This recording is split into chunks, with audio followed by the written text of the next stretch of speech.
ওষুধের দোকানে অভিযান চালালো ড্রাগস টাস্ক ফোর্সের আধিকারিকেরা। দোকান থেকে ঠিকঠাক ওষুধ বিক্রি হচ্ছে কিনা সেই সমস্ত কিছু খতিয়ে দেখতে এই অভিযান বলে জানা গিয়েছে। দোকানে মেয়াদ উত্তীর্ণ কোনো ওষুধ রয়েছে কিনা, সেসব ওষুধগুলি বাতিল করা হচ্ছে, সেই রকম কোনো ওষুধ বিক্রি করা হচ্ছে কিনা সব দিক খতিয়ে দেখা হয় এদিন। মঙ্গলবার দুপুরে দুর্গাপুরের নিউ টাউনশিপ থানার শঙ্করপুরের একাধিক ওষুধের দোকানে চলে অভিযান।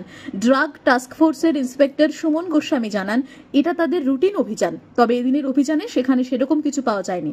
ওষুধের দোকানের মালিকদেরকে ড্রাগ কন্ট্রোল বোর্ডের নিয়ম কানুন মেনে চলার বার্তা দেওয়ার কথাও জানান তিনি। একটা routine visit as per DTF drug task ফোর্সের।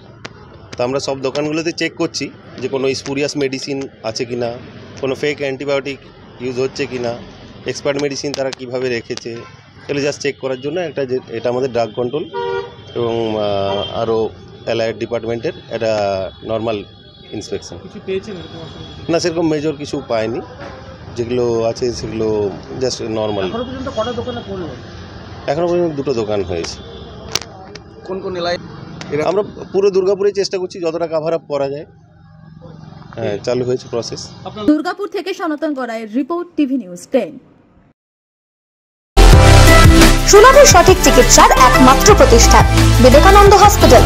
24 ঘন্টা emergency service, blood bank, trauma care. আপনাদের সেবায় আমরা তৎপর।